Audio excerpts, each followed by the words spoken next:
created you into nations and tribes so that you may know one another. It doesn't say, I have created you Muslims so that you may know one another. So if we don't talk to each other, how are we going to know one another? So I'd like to direct my next question to you, Dr. Mohammad. In your view, why is interfaith engagement so important, not just in civic society, but perhaps in your own personal life as well? I think engagement is at the very core of the progress of human culture and civilization. That's why when somebody is incarcerated and put in solitary confinement, that person is considered as the harshest punishment. It is through engagement that we learn and appreciate about other people, other culture, our neighbors. Even inside the family, families that are well engaged, they are able to appreciate each other better, and it is through engagement that we discover the potential and capabilities of people who are around us. So when I landed in Macomb, Illinois, which by definition is close to nowhere, 240 miles southwest of Chicago, in a university town, and I saw that in this very small town of about 20,000 people, that included 12,000 students and 1,000 faculty members, there are about 60 churches. So I just went to the Baptist church and I met with the pastor and I said, well, can I come to one of your Sunday services? He said, but why are you interested in coming to our Sunday services? I said, because in India, I know a lot about Hinduism, Hindu culture. I have a very few friends who are Christians. But here I have the opportunity because when I drive, I see a variety of churches. So I want to understand the diversity that exists among Christians. I want to make friends. And he said, well, does that mean that you are going to invite me to your mosque also? I said, absolutely. It's open. So I went there and participated in the Sunday services. And it so happened that it was the month of Ramadan. And the pastor, he came to our mosque. And one of the students from Saudi Arabia with a very beautiful recitation of Quran was reciting Quran. And he said, well, was that Quran? I said, yeah, that was Quran. He said, well, I feel, and I will be very frank, I don't like Islam. But I felt that something was happening here. And that was the beginning of our friendship. And then next year at the anniversary of 9/11, 4th anniversary of 9/11, he says, well, why can't we have this anniversary at the mosque? And I said, well, the mosque is very small. We don't have even chairs to accommodate like 100 people. And he said, well, we have a truck in our church and I can bring all the chairs from our church to your mosque, but can we have it in the mosque? I said, yes. And there we saw Hindus, Buddhists, Christians, Jews, and even those who don't believe in any religion. They came together. And after that meeting, we established Macomb Area Interfaith Alliance. And we met informally every first Monday of the month during lunch hour at one of the churches or synagogues or temples or mosques. And I learned a lot. So I think it is through engagement that we discover the beauty that God has put in every human being. Because Allah has said in Quran, لَقَدْ خَلَقْنَا الْإِنسَانَ فِي أَحْسَنِ تَقْوِيمٍ. We have created human being as our best creation. Allah did not say we have created Muslims only as the best.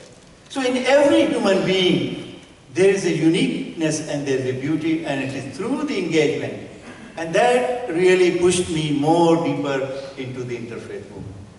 Excellent, thank you so much, Dr. Siddiqi. Janaan, tell me a little bit about your experience. What brought you to the Parliament? And as a sister or a covered girl, have you experienced any challenges, or what? Tell me a little bit about your maybe challenges, and then also any victories you may have had within the interfaith work. Cover girl? Yeah, that's all I remember. Covered girl, we're covered ladies. أعوذ بالله من الشيطان الرجيم بسم الله الرحمن الرحيم السلام عليكم. I kind of fell into it by accident thanks to Brother Malik. The parliament in Barcelona in 2004 was occurring, and he was actually trying to recruit my father to speak. My father couldn't make it, and we brainstormed some ideas of panels, and he asked me to speak on one of them, and I said sure, and then another speaker for another panel couldn't make it, and that was actually a really big one in terms of space and number of people who attended, and standing room only. It was about secularism and democracy in the hijab, and this was in Europe, so it was a really, really hot button issue. We had a member of parliament from the Turkish parliament there speaking, we had somebody from France speaking, myself. And seeing the reaction and the conversations that happened in the hallway, people coming up to me, but you're in America. Yeah, but I'm wearing a hijab. Yeah, but you're in America, why? I was like, because it's who I am, and because I have that choice. And it's a good opportunity to educate, and these Europeans are scratching their heads, but why? But eventually, through conversation, and a respectful conversation, we leave in our own ways, but better understanding each other. That whole ayah is so, it's not like this, it's on the mark. And I think that's the beauty of the parliament. And I just kind of got attracted to it from that component. I never thought about participating in interfaith dialogue, or what I tell my students now, interfaith engagement. I tell people, good comes from the parliament. Allahu a'lam why. One theory I come up with, maybe it's because these are all people of faith. They have their own faiths. It's not mine. We're not trying to convert each other, we're trying to understand each other. And maybe because that common core is there, just faith brought us together, is why Allah subhanahu wa ta'ala blesses it with good coming out of it. A small example of good for me personally. At that big secularism or secular topic that we had, I met an individual from Chicago. He did a follow-up with me, and now I teach there at McCormick Seminary. And from that experience, we decided to develop the class that we teach, Religious Pluralism in the Ministry. And from there, my students go out to different houses of worship. That's the engagement part.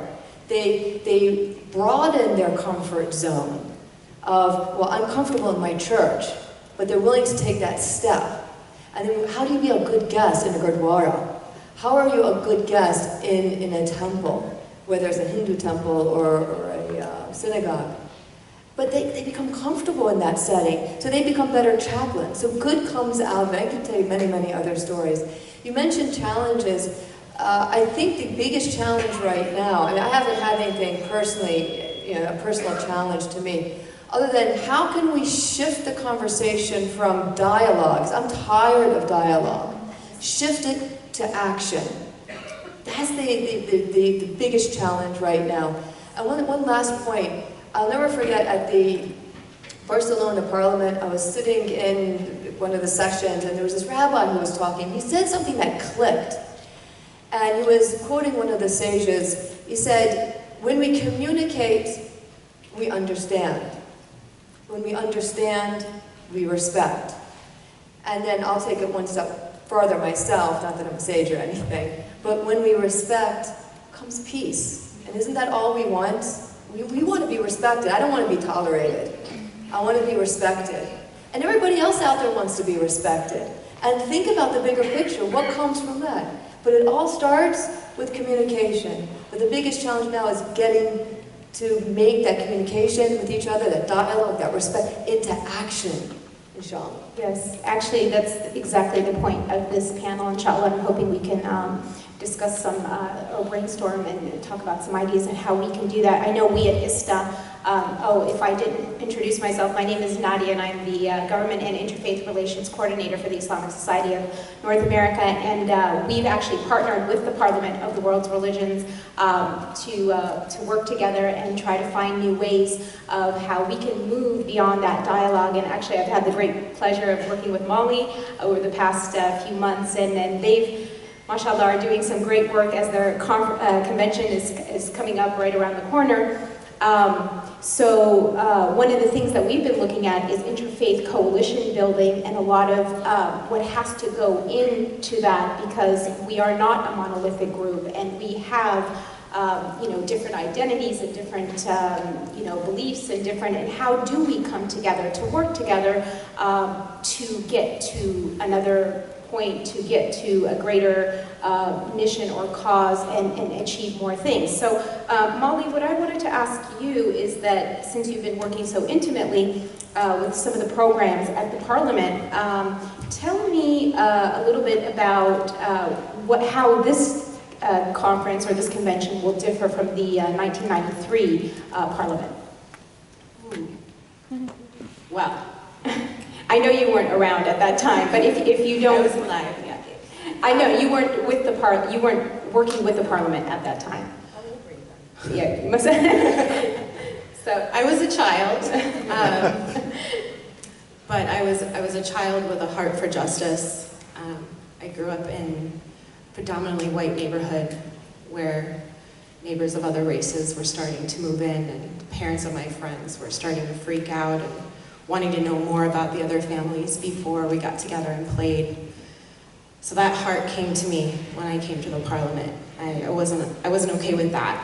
I didn't quite understand it, but I knew I wanted to do something. So when I found out about the Parliament, I didn't know we were going to be doing a conference in 2015. I just knew a lot about the legacy and the history. I came to understand it's a great conversation. People from around the world get to talk about the things that scare them and what they can do together to overcome that. So here in 2015, we decided to take the interfaith movement back to its home base and invite people from around the world, just like we have before, to come together and talk about sustaining the environment, realizing that that's the greatest threat that faces all of us. So how better to bring people together than to talk about that issue, but also during a time when technology is a lot stronger than it was in 1993. And one person's remark can cut across a whole culture of people and make them feel dehumanized. So why not play on the other side and be a positive role model for the rest of humanity? I think that's the greatest difference now between now and then, because I monitor and moderate our Facebook page, and we've been able to connect with thousands and thousands and thousands and thousands of more people just through images, just through cutting beyond the words and just seeing what's happening on the other side of the world and just asking, what can you do? Will you think about this? Will you talk to your family about these issues? What can you contribute? And by asking that question time and time and time again, you find people of faith who maybe can't escape their calling for justice. Maybe they feel nourished by their call for justice, and no matter what different religion they believe in, there's that common core. So I think now we have a lot more at stake. I remember hearing the reason behind the 93 Parliament when they were trying to figure out what the issues would be that would bring people together. They thought, let's line up a lot of people to ask themselves, what is wrong in the world right now that would make you hesitate to want future generations of children to be born into it? What is that about life that we need to change? And I think now children and teenagers and college students are still living in a world where they question why so much is wrong. But we're taught so much more to come together, and each generation moving 20 years, 20 years, 20 years, sees less of the difference and sees more of the reason to come together. So I think we're going to have a lot more youth this time, and having that energy is going to be tremendously helpful. And we're going to have more generational difference to talk to each other and pass down the lessons of 22 years of parliament work and the energy and enthusiasm and boldness and courage of these young people who aren't going to stand for the things that their parents wondered would keep them from being born. So I think that's a huge component of it as well. And as I brought up the Facebook page, I just want to make sure that I mention, I didn't know what I was going to do when I became the moderator of this page. I'm exposing myself, so if you have any questions about our page, you can come to me. I had to learn. I didn't come in with any expertise about social media. I just came in with a desire to connect with others. And we tried different things, and our community wasn't that large. It was maybe 7,000 people. And we started this Faiths Against Hate program and tried to start thinking about ways that we can create our own images, not just pull people to the parliament, but use a voice for the parliament. And the first time I ever saw a post go viral, it was when I asked non-Muslims to say Ramadan Mubarak to Muslims. And that image went to hundreds and hundreds and thousands of people. And it made me feel like, wow, if this is how we tap into people by just asking them to acknowledge one another and to learn about what's going on in the daily lives of people who have different beliefs than them, we're going to create much better outcomes. So I'm very proud of what happened in 1993.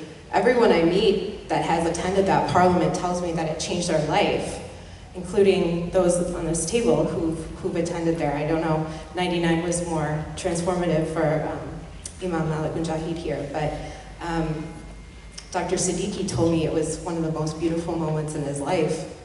And through coming to the parliament now, I can't wait to share that experience with so many other people who have not had the opportunity to sit in a conference hall with thousands of other people who are just seriously different from you, but caring just as much about what we can do together. So I'm really grateful to Nadia for coming to me and figuring out how ISNA and the Parliament can reach out to the Muslim community more and show the great work that's been done. I think if you take the opportunity to sit people in a room together and listen, that's a huge, huge step. So I hope now also religion is taken more seriously in the public sphere as a positive force. And I think we're really trying to push that message because we have to counterbalance all the negative things we hear about religion. Some of them aren't false, but there's a lot more good that goes along with believing in something that wants to make you a better person and respect humanity. So, great. Thank you, Molly. Just really quick, how many people do you anticipate will be at the Parliament convention next month? We're aiming for 10,000 people at least, okay. And we're almost there. Okay, so. Great. Wow. Yeah. Looking forward to it. Okay, great. Imam Abdul Malik, so you are currently the chair of this convention, and so tell us a little bit about how that came about, and what do you hope to accomplish at this convention?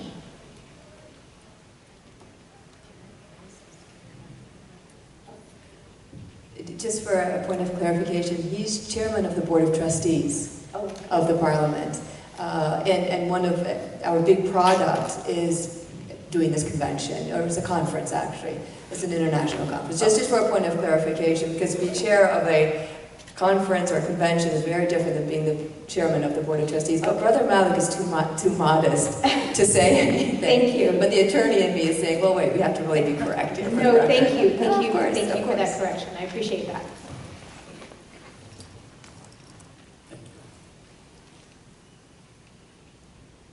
You see, not only the world where we see hate, a cycle of hate, violence, and war, is increasingly becoming horrible. It seems going in the direction of becoming worse and worse.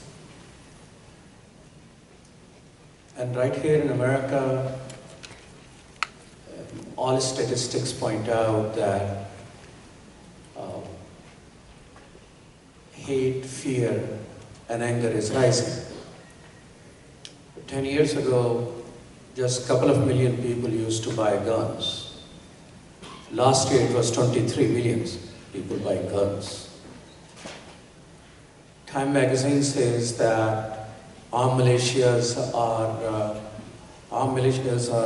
all-time high, more than 1,000 of armed and practicing with live ammunition and whatnot. One of them actually had acquired the component to make a small nuclear bomb until in the domestic violence situation, his wife shot him dead. And then they discovered what he has accumulated already in Maine. President Obama received 400% more death threats than President Bush did.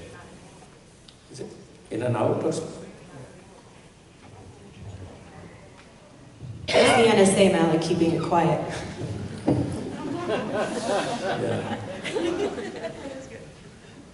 Thank you for giving me a better mic. And these things are somewhat motivated by the census projection that by 2043, minorities are going to be majority in this country.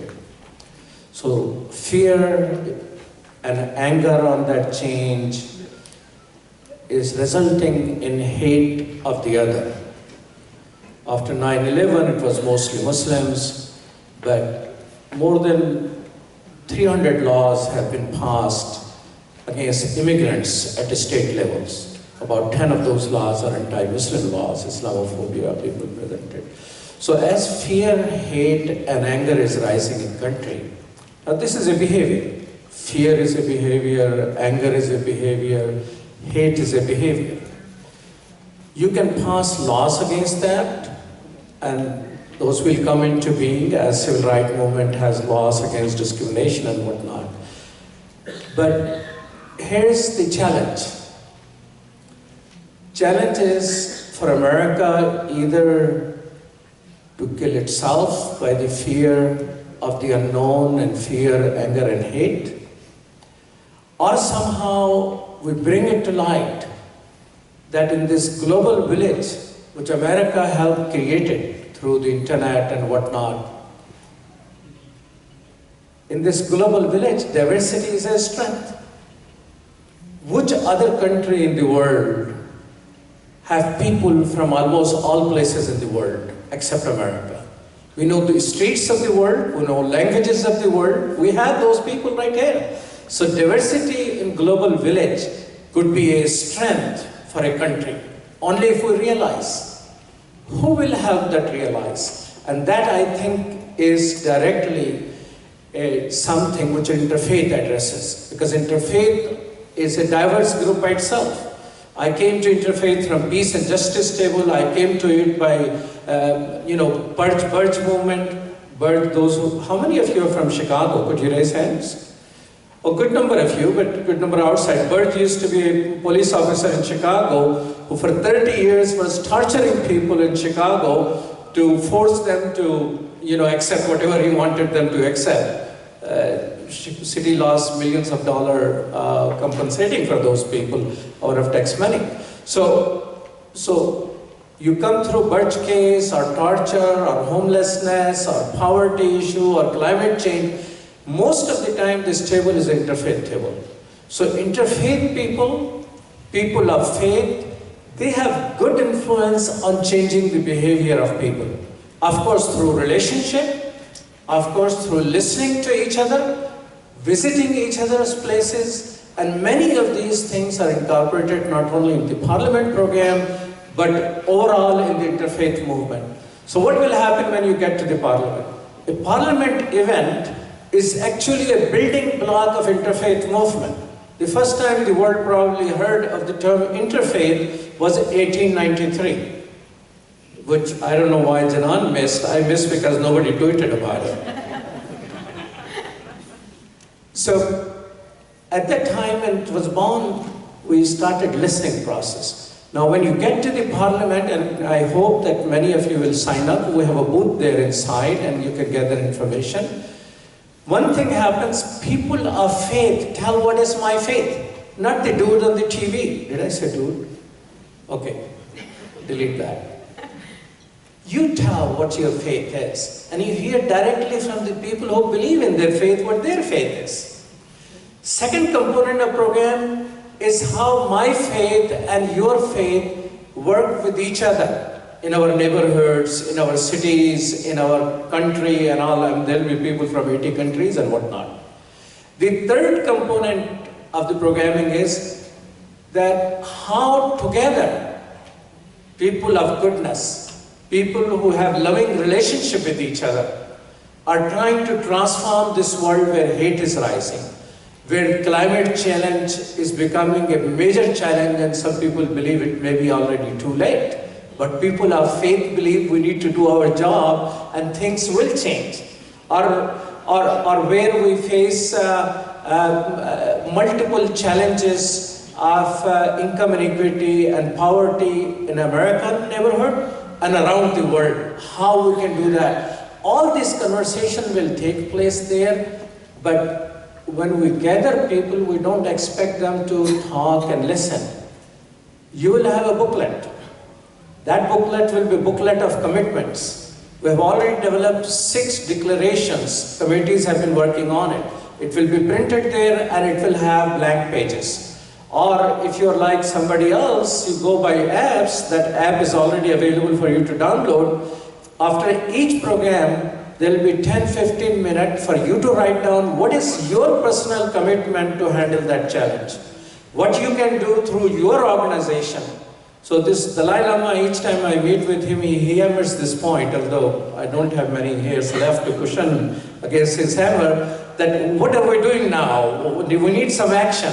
So this parliament will not only have conversation about each other's faith and engagement and challenges the world faces, but also how we individually and our organization are going to contribute to change those things. So that's how we plan to handle it. Thank you, Imam Abdul. If you don't mind just silencing your phones during the session, thank you so much. So just to bring up a point that one of the greatest factors of anti-Muslim bigotry and hate and fear is that people don't know a Muslim, have never met a Muslim, have never engaged with a Muslim. So again, this is a great platform for Muslims to get to know people of other faiths. But something very interesting is happening, and it's a new experience for me. So I'm going to be personally participating on a panel with the American Humanist Association, and it's my first conversation and dialogue. Actually, the title of the panel is A Conversation with Humanists, Atheists, and Believers. And I am one of 2 panelists who is representing a believer. So this is just, for me, I see how far the Parliament is pushing the conversation, and I don't know yet what will come out of this conversation, but would you like to maybe respond, Dr. Mohammad Siddiqi, on this particular dialogue, or maybe other similar dialogues that we're not very familiar with? Yes. Okay, so a humanist, interesting enough, again, it's a learning experience for me. Somehow the American Humanist Association featured me on one of their posters. It was just funny to see a muhajjaba, a covered person, on a flyer of an organization who does not believe in God, and basically their motto is "good without a God." So when they sent me the flyer, I was like, oh wow, this is very new. So that's what a humanist is. They do great things in the society, in the community. They try to better the community, but they don't actually believe in the existence of God, from how I understand it. Thank you. Being the chair of the program committee, every moment that I have spent with proposals that we have received was a moment that has educated me and inspired me. About 2,000 program proposals that have been submitted from all over the world. Religions that I never heard before in my life. Ideas that I never thought that being a Muslim a Muslim can think from this angle also about Islam. A Buddhist can come up with the idea that, according to my understanding of the Buddhism, is an antithesis of Buddhism. All of this can be covered in the parliament. So reading those proposals, I thought that, well, there are 10 or 11 or 15 or 20 religions, but the program covers almost about 50 different religions. And that showed human creativity and imagination of people who call themselves religious in the very traditional term and religious in a very non-traditional term. What will transpire actually in Salt Lake City from October 15 to 19? I can give you a summary, but I want to keep the suspense and invite you to come. And come and experience, because when I attended the 1993 Parliament, I was really, to some degree, shocked to learn that you can go on Lakeshore, because it happened at the Palmer House Hilton downtown, and there was a group that invited everybody who want to witness God to come on the Lakeshore, and in the moonlight, a number of devotees will dance and you can see God. It may sound weird, but it shows you that how human being can approach their creators in so many different ways. Now some people ask me this question: does that really weakens your faith? I said, no. It strengthens my faith. It gives me an opportunity to think about my relationship with God and to thank Him that He has created this 7 billion people, the sea of people, and gave everyone to look at Him so differently. And Parliament is a place where you can come closer to these different people who will be focusing on these 3 critical issues that the world is facing now: climate change, poverty and hunger, war, violence and hate. And 3 critical constituencies that we are focusing and hoping that they will come: youth, women, and indigenous people from all over the world. So it will be really a wonderful, wonderful opportunity to inspire, enlighten all of us over there. And I hope I will see many of you over there. Thank you so much. So we're running a little tight on time, and I want to leave some time for question and answers. But Sister Janaan, can you maybe speak to any of the programs that you are familiar with, or perhaps your participation in some of the Parliament programs? Yeah, I sit on the Women's Task Force. I like to put a little plug in for that. This is the first year that we've actually doing a women's track. And it's not just a women's track. The Parliament officially begins on Thursday the 15th at 7 p.m. During the day of the 13th, we're actually having a women's assembly with top speakers from all around the world, including some speakers from here at ISNA who are going to be speaking, including, what's her name, Sheikha Tamara Gray. She's going to be actually having a lot of talks throughout. And addressing various issues, and then we're going to have a women's track that will run throughout, and then a final plenary in which we discuss the declaration and have people sign up to support the declaration. Myself, I'm going to be on a panel called Sharia 101, in which we have Sheikha to be talking about the basics of Sharia. And then we're going to have a conversation style with people, women from different parts of the world, to explain what is it like to live Sharia in that particular country. And they'll see that Sharia is very fluid. And then I'll be speaking on a few other panels as well. That one is the one actually that really is kind of lighting the fire in my belly. My greatest embarrassment if I were to have one, and I'm going to be honest, is the lack of Muslim participation. And people ask me why. I say, I don't know. Is it arrogance? I don't need it? Well, we need to know each other. Why not? You know, are you going to be asked, is there going to be, you know, is somebody going to try to proselytize you? No. I can assure you of that. I can promise you of that. You know, will you be able to control the conversation and define your deen to somebody else? Yes. Will you be asked questions about your deen? Yes. Can you ask other people about their faith? Yes. It was out of Parliament that I first experienced the langar. How many of you have gone to a langar? MashaAllah. Isn't it awesome? You go there and you're fed by the Sikhs, and all they do, they keep filling your plate until you say no thank you. It was an incredible experience, and my friend said, my gosh, they put us to shame. It's true. Yeah, they give you a little scarf to wear too. For the guys. For the guys. I mean, I was Well, okay. I don't know. Yeah. They give it to the sisters too. But that kind of experience, you get to gauge yourself against that, which is good. We're supposed to gauge, we're supposed to fight for righteousness, who's better than who. We're told to do that in the Quran. And not just amongst ourselves as Muslims, but with other faiths. Why not? They set a high bar. We should be meeting and exceeding it. But more so, it's the lack of presence. Why is that? We have to ask ourselves and ask our communities. Getting financial support? Embarrassing. The pagans did a great job. You know, the Baha'is, incredible. They were able to raise like tens of thousands of dollars. We're not a poor community, for God's sake. You guys know that. So why?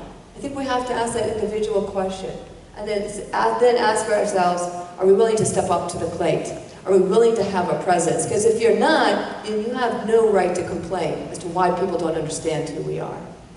Thank you so much. Sorry. That is so true. No, I've been in interfaith work for many years, and this is the persistent complaint that I hear. Where is your community? Where are you? How come you're not at the table? How come you don't take a seat, you know, and join us in dialogue? And we don't know. And you can't blame them for the things that they think and they say about us. So thank you for saying that. And I mentioned already one of the panels that ISNA will be participating on, but I just want to mention the other two as well. ISNA will be hosting a panel called Humanity at the Heart of Islam and in the Hearts of Muslims. And the second panel is titled Clarifying Misconceptions About Islam, Muslims, a Step Towards Defeating ISIS.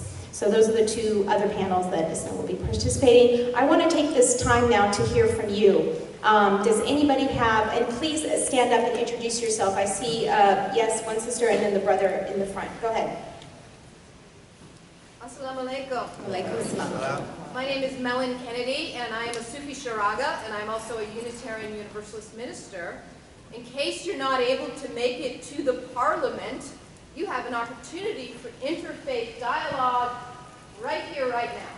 You may not know, but at ISNA this year, as well as last year, there are Christian and Jewish seminary students. Many of us are in the room, and also 10 mentors for these students who have come. They are studying to be Christian ministers and studying to be rabbis. They have been here the day before ISNA for the whole program. Would you like to stand up, my fellow?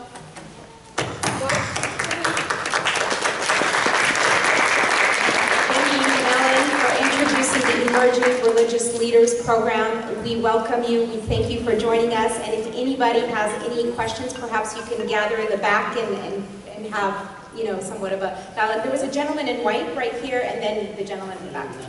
Go ahead. Assalamu alaikum. My name is Abdul. I'm from Milwaukee, Wisconsin. I am active locally in interfaith matters there, but the panel has vast experience, and I'm wondering if they would like to share with all of us some of their best practice pointers for meaningful local interfaith dialogue and action. That's a great question. Anybody? I will just make one point that in our interaction with people of other faith or even people with other faith, often I find that we make a statement and add a judgment with it, and immediately the other person turns off. So our conversation in interfaith has to start without a judgment. It's building of a relationship, an engagement. And my experience is that as soon as we insert a judgment, then the conversation starts there. I can just share you one of the most intriguing experiences that I had while in that university town. A pastor who invited us to his church several times and came to our mass several times with his congregation, one day came to me and he said, well, you guys are such wonderful people and I have come up with a proposal.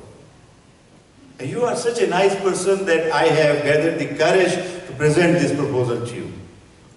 I said, yeah, go ahead. And he said, is there any way that Muslims can accept Jesus as some part of God? All the problems will be gone. Now, I mean, I could have been angry or I could have laughed, but I saw in his face and in his voice a sincere approach to me. And I said, David, I can relate to you a similar story in the life of our prophet when many people approached him in Mecca and proposed to him that they can make him the leader, they can make him the richest person, but if he can stop saying that God is one. So there are differences and there are similarities. Believing in one God is at the core of Islam.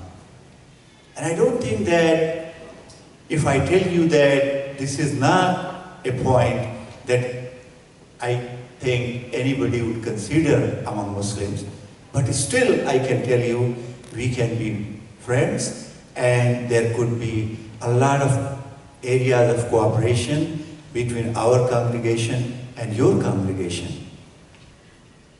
Are you sad that I did not respond to you the way you have anticipated I would? He said, no, you were honest and I appreciate that. And to this day, we are continuing on the path of working together on many good projects. What I am trying to say is that while doing interfaith work, we have to remember that there are so many different faiths and there are certain differences too. We don't have to agree, but we just have to remain respectful. And I would like to give an opportunity for Imam Abdul Malik to respond as well. I have a whole presentation about this point. And I'm sorry, I don't mean to interrupt, but the session ends in 1 minute, so if you could just try to respond in 1 minute. I apologize. I'll respond in 15 seconds. Muslims are quite skeptic of dialogue, and there are multiple reasons for it. What I have seen is they are more willing to be engaged if goals are clear of a conversation or a meeting or interfaith organization. So clear goals and engagement on doing things, and dialogue will take place naturally.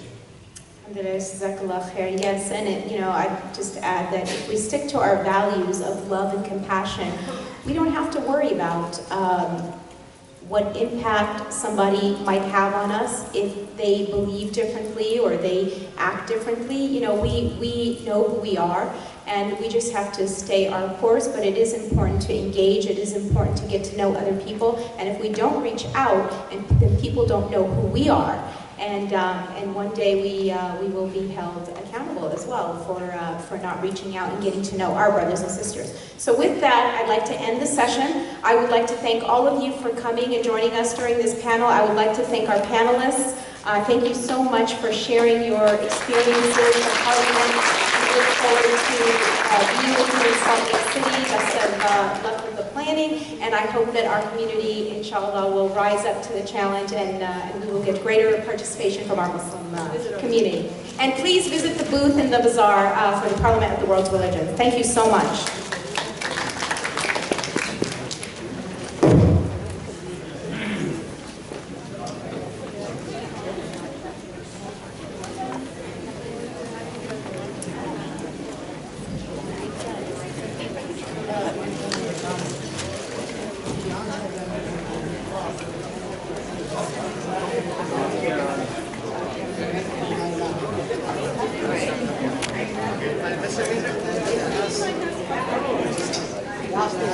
Thank you.